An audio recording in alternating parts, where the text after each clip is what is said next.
ہم ایک اندھے دور میں داخل ہو چکے ہیں۔ سوشل میڈیا پر ایک ویڈیو گردش کر رہی ہے۔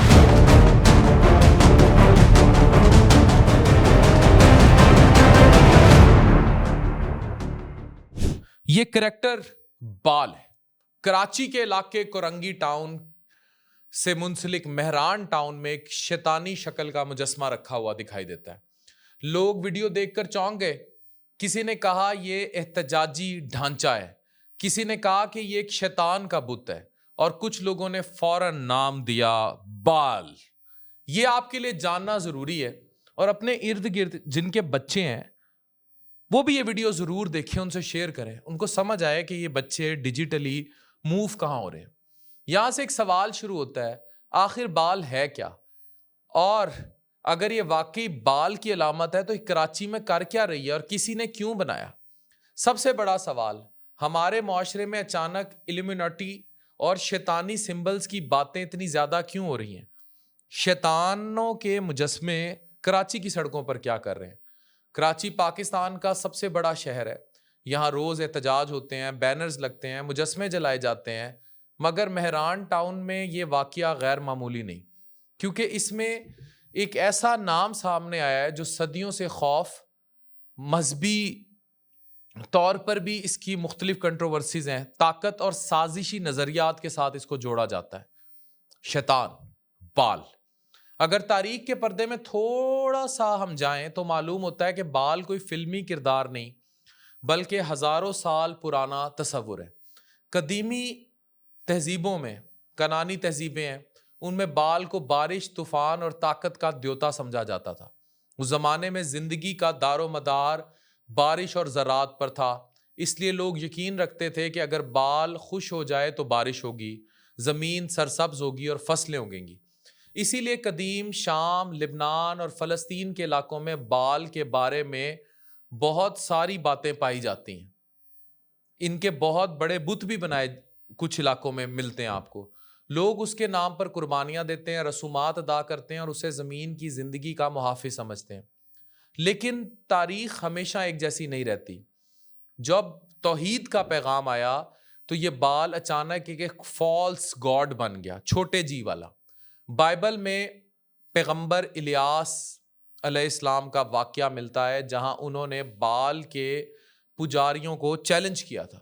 اس کے بعد بال کی عبادت کو گمراہی اور شرک کی علامت قرار دے دیا گیا۔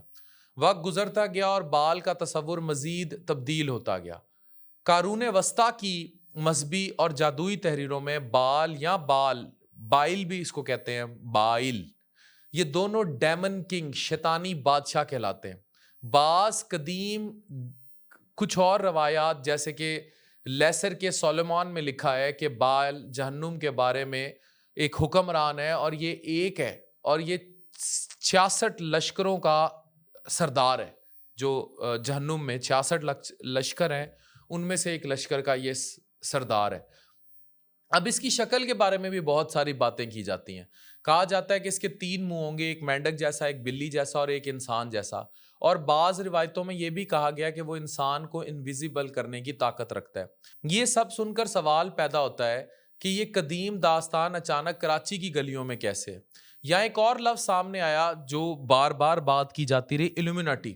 ایلومیناٹی شیطان سے جڑا ہوا ہے۔ اصل میں 1776 میں جرمنی میں قائم ہونے والی ایک خفیہ سوسائٹی تھی۔ اس کا مقصد اس وقت یورپ میں چرچ اور بادشاہت کے اثر کو چیلنج کرنا تھا، لیکن وقت کے ساتھ اس کے گرد بے شمار کہانیاں اور سازشی نظریات بن گئے۔ آج سوشل میڈیا پر ایلومیناٹی کو ایک شیطانی طاقت کے طور پر جانا جاتا ہے۔ اس کے ساتھ کچھ مخصوص علامتیں بھی جوڑی جاتی ہیں، جیسے آل سینگ آئیز، پھر یہ پیرامڈ اور بڑے عجیب و غریب سے سمبل۔ اسی جگہ کچھ لوگ بال جیسے قدیم شیطانی تصورات کو بھی ایلومیناٹی کے ساتھ جوڑتے ہیں، لیکن کوئی مصدقہ لنک نہیں ملا۔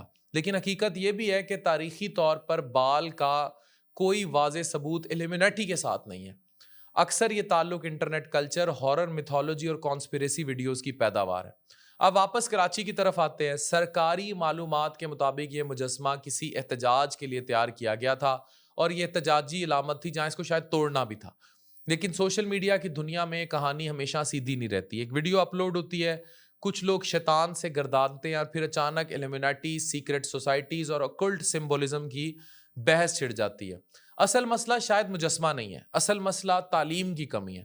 اصل مسئلہ ہم ایک ایسے دور میں داخل ہو چکے ہیں جہاں انفارمیشن مس انفارمیشن میں کنورٹ ہو جاتی ہے. امیجنیشن اور فیئر تینوں ایک دوسرے کے ساتھ مل جاتے ہیں. ایک تصویر لاکھوں لوگوں تک پہنچتی ہے لیکن تصویر کا رخ نہیں پہنچتا. اس لیے اس واقعے کو سمجھنے کا منطقی طریقہ یہی ہے کہ جذبات یا سازشی کہانیوں کی بجائے حقیقت کو دیکھا جائے. اگر یہ مجسمہ واقعی ایک احتجاج کے لیے بنایا گیا تھا تو پھر یہ ایک سیاسی سمبل تھا، اس کی کوئی حقیقت شیطانی نہیں تھی. اور اگر سوشل میڈیا پہ اس بال یا ایلیمینٹی کے ساتھ جوڑ دیا گیا ہے جو دراصل اس بات کی مثال ہے کہ ڈیجیٹل دور میں انفارمیشن مس انٹرپریٹ ہو کے کتنی تیزی سے پھیلتی ہے، تو یہ بھی سوالیہ نشان ہے. یہ ویڈیو معلوم آتی تھی تو پینک کریٹ کرنے سے پہلے پینک کی اصل جان لینا ضروری ہے. بھلا ہوگا آپ کا، آپ کے بچوں کا. Thank you very much.